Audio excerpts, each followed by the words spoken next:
안녕하세요 시청자 여러분들, 만나서 반갑습니다. 개천에서 용재하는데 김용재입니다. 자, 오늘도 우리 시청자 여러분의 소중한 사연과 함께 시작을 해보도록 하겠습니다. 안녕하세요. 저는 가정을 꾸리고 있는 평범한 30대 직장인입니다. 축하드립니다. 벌써 가정을 꾸리셨네요.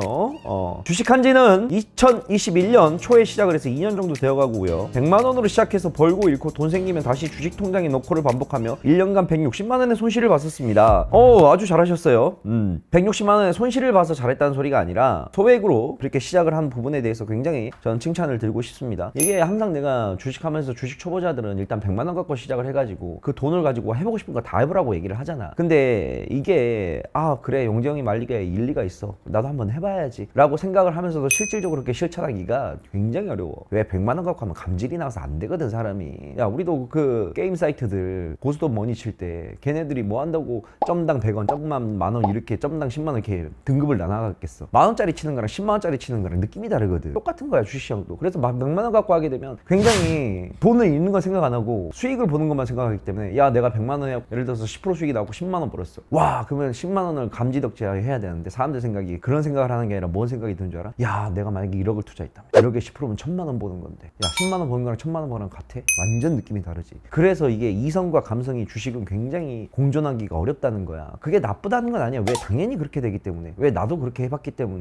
나쁘다는 건 아닌데, 처음 시작할 때만큼은 감정을 다 죽이고 이성 쪽으로만 무조건 접근을 해야 돼. 감정적인 매매는 나중에 고수가 돼서 해도 늦지 않아. 그래서 잘했다고 하는 거예요. 손실을 봐서 잘했다는 게 아니라. 당시 주식 기법이라고 하는 스캘핑, 초단타, 상따, 핫따 이것저것 다 해봤습니다. 그렇게 거래하며 제 장점과 단점을 파악하였고, 저만의 주식 거래 원칙을 세우고 2022년 거래를 시작하게 되었습니다. 2022년 1월부터 매달 50만원씩 주식 계좌에 시드머니를 모아 1월부터 6월까지 투자금 300으로 50만원 조금 넘게 벌었습니다. 이후에도 조금씩 벌었지만 평소 매수가 잡는 건 잘했지만 매도 타이밍을 잡는 게 너무 어려웠습니다. 2달 전에 우연히 유튜브를 통해 용재형의 라이브 방송을 보게 되었고, 여기서 한번 얘기하지만 지금 여러분들이 보고 계시는 채널은 개천에서 용재난다의 제 개인 채널이고, AP투자연구소 김용재 소장이라고 또 검색하시게 되면 저희 회사 채널이 나오고 있어요. 그 회사 채널에서 매일 아침 오전 8시 30분부터 10시까지 실시간 라이브 방송을 하니까 찾아오실 분들은 유튜브에서 AP투자연구소 김용재 소장이라고 검색을 하시면 될 것 같습니다. 덕분에 차트 보는 법, 시황을 읽는 법 등 주식 거래를 하는 데 있어 제 시야를 넓히게 되는 계기가 되었습니다. 제게 부족하다고 생각했던 매도 시기와 가격을 좀 더 정확하게 예측할 수 있었고, 제가 주식에 대한 믿음과 확신이 생기면서 단타면 단타, 스윙이면 스윙, 좀 더 마음 편하게 거래를 할 수 있게 되었습니다. 형 무료 추천 종목은 공부만 하고 제가 찾은 종목으로만 거래했습니다. 아우, 잘하셨어요. 그 결과 올해 목표였던 1000만원 모기를 이미 달성하였고 추가적으로 수익을 내고 있습니다. 형 방송 보기 시작하면서 평가손익 포함 300 정도 벌었고 올해 66% 수익 중입니다. 야, 많이 하셨네. 매년 재산을 불린다는 생각으로 실현 가능한 목표 금액을 잡고 거래를 하려 합니다. 제가 궁금한 점은 최근 수익을 낸 시점이 하락장이었고 손실 났던 시기는 상승장이었는데, 앞으로 시장이 어떻게 될지는 아무도 모르나 상승장이 된다면 주식시작 초기 때처럼 손실이 날까 걱정됩니다. 하락장과 상승장의 각 매매 방법이 다른지 궁금합니다. 두서없이 쓴 글 읽어주셔서 감사드리며 항상 행복한 용재형 되세요 라고 우리 시청자분께서 사연을 남겨주셨네요.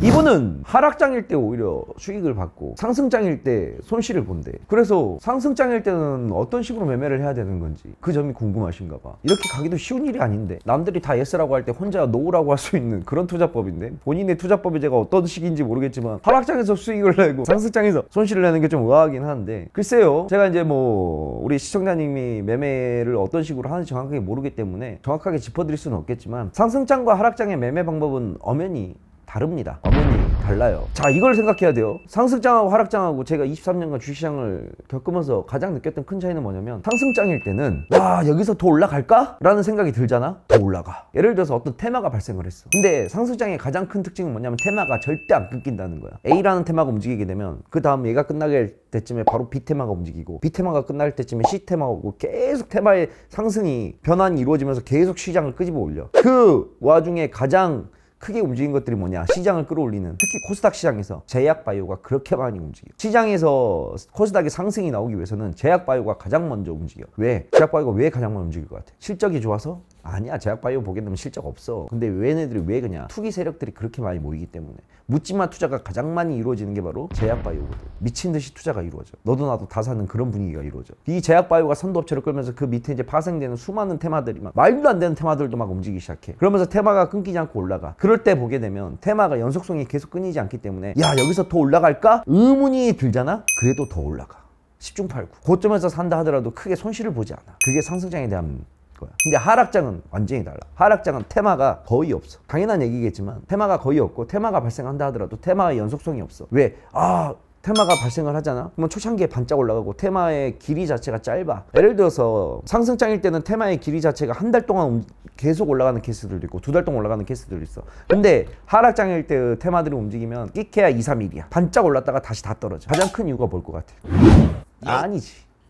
돈이 없는 게 아니라 사람들이 마음 자체가 다른 거야. 상승장일 때는 내 주식이 올라가잖아? 갖고 싶겠어? 팔고 싶겠어? 상승장일 때는 사람들이 매도 심리보다는 매수 심리가 강하기 때문에 안 팔아. 야, 나는 오늘만 지나게 되면 또 5%를 먹네?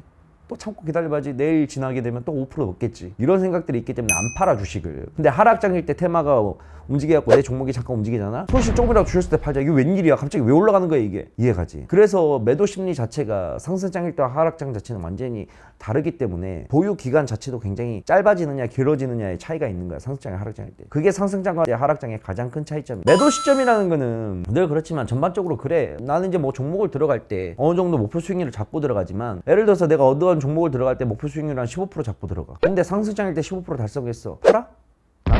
내가 기준점을 계속 저점을 높여가는 거야. 이해가지? 저점을 계속해서 높여가는 거야. 원래 내가 어떠한 종목을 처음 샀을 때 시작점 자체가 매수가들이 뭐 15%를 손절 구간으로 잡았는데, 그래서 손절이 예를 들어서 850원이라 치자. 근데 종목이 쭉 올라갔어. 그래, 더 홀딩. 대신 손절가가 850이 아니라 950으로 올리자. 더 올라가네? 손절가 좀 더 올리자. 이게 손절가를 계속 상향 조정하면서 끌고 나가는 매매가 되는 거야. 근데 하락장일 때는 내가 목표 수익률 15%였는데 15% 달성한다? 뒤도 안 돌아보고 팔지. 뒤도 안 돌아보고 팔지. 시장이 불안할 때는 수익은 날 때 챙겨야 되는 거고, 상승장일 때, 시장이 좋을 때는 수익률을 더 극대화시키면서 끌고 나가야 되는 게 기본 전략이야. 그래서 매매를 할 때는 이제 그런 점들을 좀 생각을 하면서 가져가면 맞을 것 같아. 근데 지금 같은 경우에는 봐봐. 요즘 시장은 뭐 상승장이라도 할 수도 없고, 그렇다고 또 하락이 완전히 끝났다고도 할 수 없고, 되게 애매모호한 시장이란 말이야. 그럼 이런 애매모호한 시장에서는 수익은 났을 때 챙기는 게 맞다는 거지. 대신 수익률도 어떻게 봐야 돼? 좀 짧게 가져가야 돼. 5%, 3%? 근데 이분이 하락장일 때 수익을 내고 상승장일 때 손실을 내냐면, 내가 봤을 때는, 내가 매매 뭐 정확하게 보지는 않았지만 하락장일 때는 수익률을 되게 짧게 가져가기 때문이야. 수익률을 2%, 3% 뛰게 하니까. 2%, 3% 뛰게 하니까 이게 수익을 계속 누적시키는 거지. 3% 수익 내면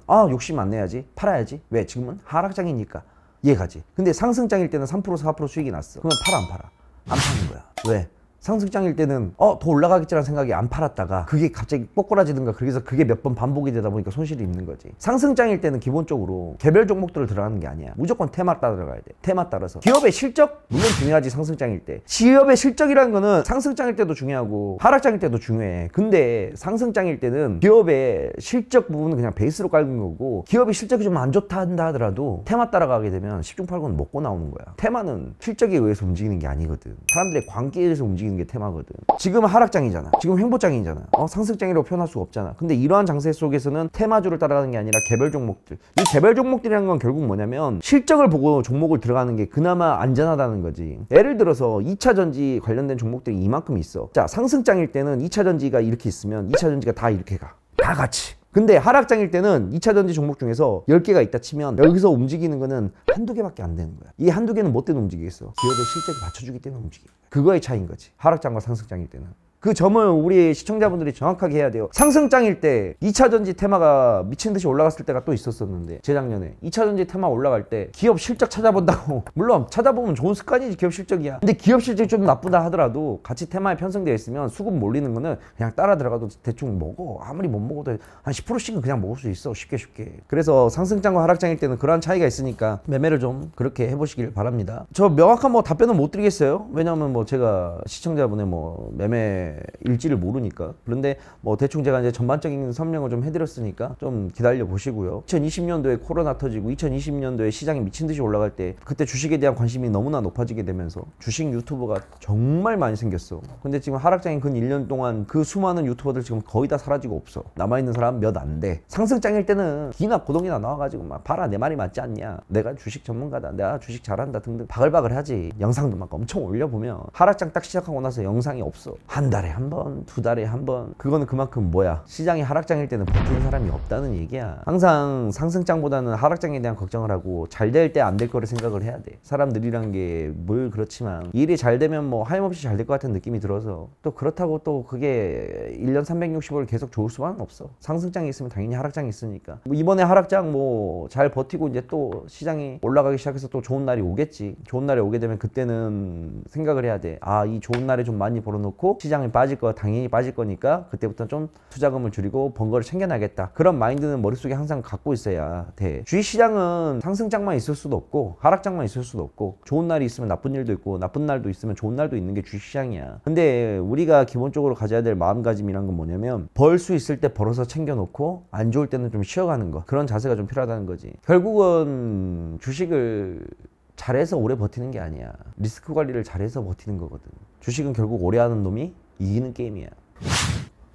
그걸 내가 정확한 고점을 예측할 수 있으면 내가 이러고 있겠냐. 고점과 저점을 정확하게 예측할 수 있고 상승장의 끝과 하락장의 끝을 정확하게 알 수가 있다 그런다면 난 전 세계에서 가장 뛰어난 투자자가 되겠지. 내가 지금 여기 앉아서 유튜브 카메라 틀어놓고 지금 시청자들 사연 읽으면서 이러고 있겠어? 아니겠지. 워렌 버핏 능가하는 세계의 천재가 돼 있었겠지. 아무도 모르는 일이야. 예를 들어서 종목을 따지자 그런다면 종목이 계속 올라가잖아. 근데 내가 아까 뭐 한다고 그랬어? 손저가를 자체를 계속 높인다고 그랬잖아. 손저가를 계속 높이는 거야. 어느 순간 높였다가 손저가를 터치하는 구간이 생길 거 아니야.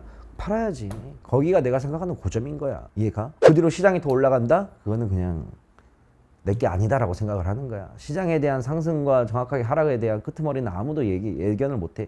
지나고 나 봐야 아는 거야. 과거를 봐야지만 알 수가 있는 거야. 아, 여기가 고점이었구나, 여기가 저점이었구나. 그럼 우리가 고점과 저점은 정확하게 딱딱 맞아뜨릴 수 없지만 어느 정도 우리가 위험하다고 생각하는 구간이 있을 수가 있고 어느 정도 저점이라고 생각하는 구간이 있었을 거 아니야. 그걸 보고 아는 거지. 대충 이 정도면 저점이겠구나. 왜 모든 지표와 데이터들이 슬슬 증명을 하고 있구나. 그러면 이 증명에 기대어서 한번 보자 라고 이제 하는 거지. 이해가? 그래서 오늘 이렇게 시청자 여러분의 사연과 함께 또 이야기를 한번 나눠봤습니다. 하락장이면 어떻고 상승장이면 어떻습니까? 하락장이면 하락장에 맞게끔 매매를 하면 되는 거고, 상승장이면 상승장에 맞게끔 매매를 하면 되는 거예요. 그러한 매매 방법은 누가 가르쳐주는 게 아닙니다. 제가 제시하는 거고 제가 이야기하는 것들은 원론적인 얘기들이고 정말 초보적인 내용들이 좀 많아요. 근데 여러분들이 그런 초보적인 내용을 바탕으로 여러분들만의 매매를 찾으셔야지만 그게 진정한 정답이 아닐까 저는 생각을 합니다. 자, 오늘도 이렇게 시청해주셔서 감사합니다.